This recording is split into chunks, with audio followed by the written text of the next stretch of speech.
ಇನ್ನೊಂದು ಬಹಳ ನಿಮ್ಗೆ ನಾನು 2 ಸರಿ ನೋಟಿಸ್ ನಾವು ಜೆ.ಟಿ. ಪಾಟೀಲ್ ಎಲ್ಲ ಮಾತಾಡಿದಿರಲ್ಲ ವಿಷಯ 69 ಕೆಳಗಡೆ ಈ ಕಬ್ಬಿನಲ್ಲಿ ಆಗ್ತಕ್ಕಂಥ ತೂಕದ ಮೋಸವನ್ನ ಮಾತಾಡ್ಲಿಕ್ಕೆ ಅವಕಾಶ ಕೇಳಿದ್ರೆ ಅದು ಬರ್ಲಿಲ್ಲ ಅಧ್ಯಕ್ಷ. ಇನ್ನು 5 ನಿಮಿಷದಲ್ಲಿ ಮುಗಿಸ್ಬಿಡ್ತೇನೆ. ಹಿಂದಿನ ಅಧಿವೇಶನದಲ್ಲಿ ನಮ್ಮ ಸಕ್ಕರೆ ಸಚಿವರಿಗೆ ನಾವು ವಿನಂತಿ ಮಾಡ್ಕೊಂಡೆ ಅಧ್ಯಕ್ಷ, ಈ ರಾಜ್ಯದಲ್ಲಿ ಇರ್ತಕ್ಕಂಥ ರೈತರಿಗೆ, ಕಾರ್ಮಿಕರಿಗೆ ಸಾರಿಗೆ ವ್ಯವಸ್ಥೆ ಇರ್ತಕ್ಕಂಥವ್ರು, ಈ ಕಾರ್ಖಾನೆ ಮಾಲೀಕರು ಎಲ್ಲರೂ ಅಂತ ಹೇಳಲ್ಲ, ಕೆಲವೊಂದು ಒಳ್ಳೆಯ ಕಾರ್ಖಾನೆಗಳಿದ್ದಾವೆ. ನಾನು ಈ ಬಸವರಾಜ್ ನಮ್ಮ ಬಸನಗೌಡ ಕಾರ್ಖಾನೆ ಹಿಂದೆ ಅಲ್ಲಿರ್ತಕ್ಕಂಥ ರೈತರಿಗೆ ಕೇಳಿ, ಬಸನಗೌಡ ಏನಾದ್ರೆ ತೂಕದಲ್ಲಿ ವ್ಯತ್ಯಾಸ ಮಾಡ್ತಾನೆ, ಇಲ್ರಿ ಕರೆಕ್ಟ್ ಕೊಡ್ತಾರೆ ಅವರು ಅಂತ. ಇಂಥ ಕರೆಕ್ಟ್ ಕೊಡೋರಿಗೆ ಯಾರ್ಯಾರು ಕರೆಕ್ಟ್ ಕೊಡ್ತಾರಲ್ಲ ಅವರೆಲ್ಲರಿಗೂ ರೈತರ ಪರವಾಗಿ ನಾನು ಅಭಿನಂದನೆಗಳನ್ನು ಹೇಳ್ತೀನಿ.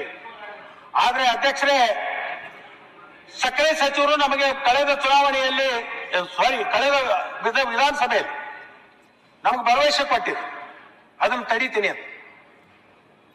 ಅಲ್ಲಿ ಏನ್ ಮಾಡಿದ್ದಾರೆ ಅಂದ್ರೆ ಈ ಡಿಜಿಟಲ್ ತೂಕದ ಯಂತ್ರ, ನೀವು ರಂಗೋಲಿ ಕೆಳಗೆ ಚಾಪಿ ಕೆಳಗೆ ನುಂಗಿದ್ರೆ ಅವರು ರಂಗೋಲಿ ಕೆಳಗೆ ನುಗ್ಗಲಾಯ್ತಾ ಇದ್ದಾರೆ. ಇನ್ನೂ ಅನೇಕ ಕಾರ್ಖಾನೆಯವರು ಅಧ್ಯಕ್ಷರೇ ಒಂದು ಟ್ರಿಪ್ ಕಬ್ಬು ಬಂದಾಗ 1.5 ಟನ್ನ 1 ಟನ್ನ 2 ಟನ್ನ ಇವತ್ತಿಗೂ ಹೊಡಿತಾರೆ.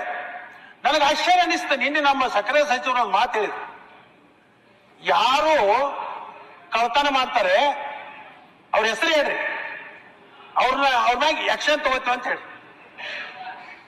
ನಾನು ಅದನ್ನ ನೀವೇನ ಹೆಸರು ಸೆಟ್ ಮಾಡ್ಬಿಡ್ತಾರ ನಿಮ್ ಮಂತ್ರಿ.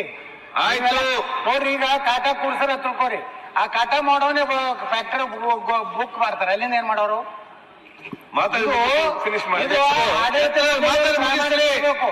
ನೀವು ಎಲ್ಲರ ಸಚಿವರಿಗೆ ಚಲೋ ಉತ್ಪನ್ನ ಅವ್ರೆ ಅವರು ಸಲಹೆ ಕೊಡ್ತಾರೆ. ಅಧ್ಯಕ್ಷರೇ, ಈ ರೈತರು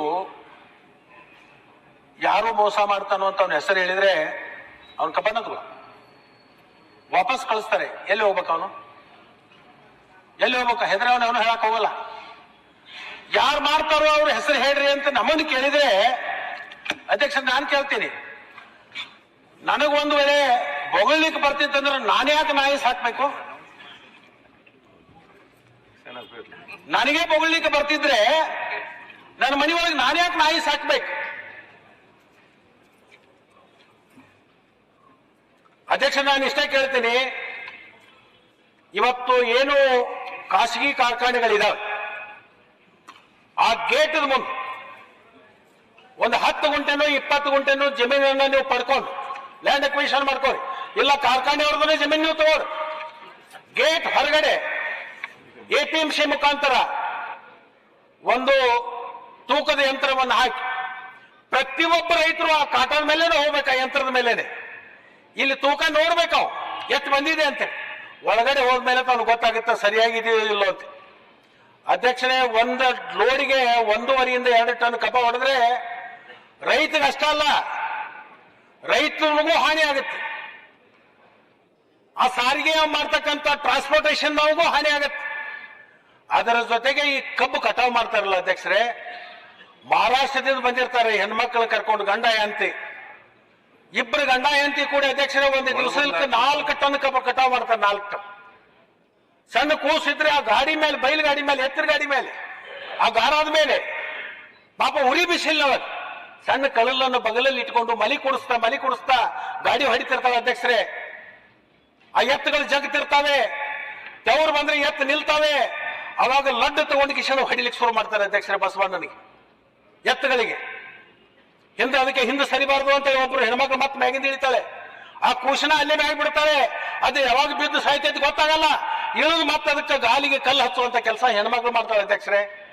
ಅಂತವರಿಂದ ನೀವು ಹಗಲು ರಾತ್ರಿ ರಕ್ತವನ್ನ ಸುರಿದು ಬೆವರದ ರೂಪದಲ್ಲಿ ನೀಲಕ್ಕೆ ಚೆಲ್ಲಿದಂತ ಕಾರ್ಮಿಕರದ 1 ಟನ್ 2 ಟನ್ ಕಬ್ಬದ್ದು ಹೊಡೆದ್ರೆ ನಿಮಗೇನಾದ್ರೂ ಉದ್ಧಾರ ಆಗ್ಲಿಕ್ಕೆ ಸಾಧ್ಯ ಆಗ್ತೈತೇನೆ ಅಧ್ಯಕ್ಷರೇ? ಇವೇನಾದ್ರು ಉದ್ಧಾರ ಆಗ್ಲಿಕ್ಕೆ ಸಾಧ್ಯತೆ ಅಧ್ಯಕ್ಷರೇ? ಗಳಿಸಿರ್ಬೋದು, 1 ಬಿಟ್ಟು 4 ಕಾರ್ಖಾನೆ ಕಟ್ಟಿರ್ಬೋದು, ಇಲ್ಲ ಅಂತ ಹೇಳಲ್ಲ. ಆದ್ರೆ ಆ ಶಾಪ ಅಲ್ಲ, ನಿಮ್ಮ ವಂಶಸ್ಥರಿಗೂ ಕೂಡ ತಟ್ತದೆ. ಈ ಕಾಟ ಹೊಡೆಯವರು ನಾನು ಕೇಳಿದ್ದೀನಿ, ನನಗೂ ಗೊತ್ತಿಲ್ಲ. ಯಾಕಂದ್ರೆ ನಾವು ಒಂದು ಸಕ್ಕರೆ ಕಾರ್ಯಕ್ರಮ ಮಾಡ್ಬೇಕು ಅಂತೇಳಿ ನಡ್ಬರ್ಕ್ ಬಿಟ್ಟಿವಿ, ನಾವು ಅದ್ರ ನುಕ್ಸಾನು ಬಿದ್ದೀವಿ, ನಿಮ್ಗೆ ಗೊತ್ತಿದೆ. ಆ ಕಾಟ ಹೊಡೆಯವರು ಎಷ್ಟು ಸಿಸ್ಟಮೆಟಿಕ್ ಮಾಡ್ತಾರೆ ಅಂದ್ರೆ, ಅಲ್ಲಿ ವೇ ಬ್ರಿಡ್ಜ್ ಇರ್ತದಲ್ಲ, ಆ ವೇ ಬ್ರಿಡ್ಜ್ ನಿಂದ ಅವ್ರಿಗೆ ಕನೆಕ್ಷನ್ ಇರ್ತದೆ, ಟೆಲಿಫೋನಿಕ್ ಕನೆಕ್ಷನ್. ಯಾವ ಗಾಡಿ ಪಾಸ್ ಆಯ್ತು, ಏನಾಯ್ತು ಹೇಳ್ತಾರೆ, ಇಂತಿಂತ ಗಾಡಿ ಸರ್ವೆ ನಂಬರು, ಇದು ನಂಬರು ಎಲ್ಲರೂ ಕೂಡ ಹೇಳ್ತಾರೆ. ಅದಕ್ಕೆ ಅವರೆಲ್ಲ ಲಿಂಕ್ ಇರ್ತಾರೆ. ಅಲ್ಲಿ ಏನು ವೇ ಬ್ರಿಡ್ಜ್ ನ ಪಾಸ್ ಆಗ್ತದಲ್ಲ, ಅಲ್ಲಿ ಹೋಗಿ ಅಲ್ಲಿಂದ ಅವರು ಇವ್ರಿಗೆ ಹೇಳ್ತಾರೆ, ಕಾರ್ಖಾನೆ ಅವರಿಗೆ, ಇಂತಿಂತ ಗಾಡಿ ಇಂಥದ್ದು ಇಂಥದ್ದು ಅಂತೇಳಿ. ಅದು ಯಾವ ವೇ ಬ್ರಿಡ್ಜ್ ಮೇಲೆ ಬಂದಿದ್ದಾವೆ ಉಳಿದು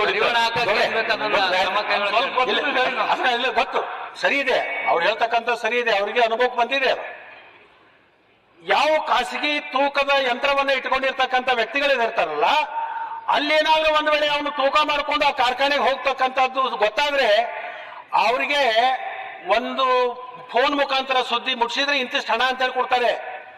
ನಮ್ಮಲ್ಲಿ ಇಂಥ ವೆಹಿಕಲ್ ಇಂಥ ನಂಬರು ತೂಕ ಮಾಡ್ಕೊಂಡು ಹೋಗಿದೆ, ಅದನ್ನ ನೀನು ಸರಿಯಾಗಿ ಮಾಡ್ಕೊ ಅಂತ ಹೇಳ್ತಾನೆ. ಇವ್ ಹೋದ ಕೂಡಲೇ ಅದನ್ನ ಆಫ್ ಮಾಡಿ ಇಲ್ಲಿ ಎಷ್ಟು ತೂಕ ಇರ್ತದೆ ಅಲ್ಲಿ ಅಷ್ಟು ತೂಕ ಆಗ್ತದೆ, ಮತ್ತೆ ಮರದಿವ್ಸ ಅದೇ ಕಥೆ.